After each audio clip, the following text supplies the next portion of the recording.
Hello guys, നമ്മുടെ നിലമ്പൂർ ശോഭിക വെഡിങ്സിൽ പ്രായമായിട്ടുള്ള ആളുകളെ ചെറുപ്പക്കാരായിട്ടുള്ള ചെക്കന്മാരെ ഫ്രീക്കന്മാരാക്കാനും പറ്റിയ നല്ല ഈദ് കളക്ഷൻസ്, അടിപൊളി കളക്ഷൻസ് എത്തിയിട്ടുണ്ട്. അത് ഏതൊക്കെയാണ് നമുക്ക് നോക്കാം. നമ്മളെ സംബന്ധിച്ച് പുറത്ത് ഭയങ്കര ചൂടാണ്. പെരുന്നാൾ തന്നെ നല്ല ചൂടുള്ള ടൈമിലായിരുന്നു. ഈ ചൂടുള്ള ടൈമിൽ നല്ല ചെത്തിപ്പൊളിച്ച് നടക്കാൻ പറ്റിയ പോർട്രൈറ്റ് മെറ്റീരിയൽ വരുന്ന ഷർട്ടാണ്.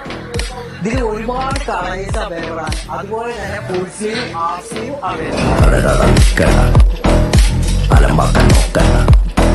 നാട് ഓടുവേ നടുവേ ഓടണമെന്നാണ്. അതുപോലെ തന്നെ ട്രെൻഡിങ് എവിടെ ഉണ്ടോ അവിടെ നമ്മളെ ഫ്രീക്കന്മാരുണ്ട്. എന്നാൽ ഇപ്പൊ ട്രെൻഡിങ്ങിലാണ് ഫ്രീക്കന്മാരുടെ ബാഗീസാണ് ഇനി നമ്മൾ കാണുന്നത്. ബൂട്ട ബാഗ്, നോർമൽ ബാഗീസ്, സ്ട്രൈറ്റ് വിത്ത് ബാഗീസ്, ഓവർ സൈഡ് ബാഗ്. അപ്പൊ മക്കളെ, ഇതൊന്നുള്ള കളക്ഷൻസ് ചുരിദാറിലും കിഡ്സിലും എല്ലാത്തിലും കളക്ഷൻസ് ഒരുപാട് നമ്മളെ ഷോപ്പിലെത്തി.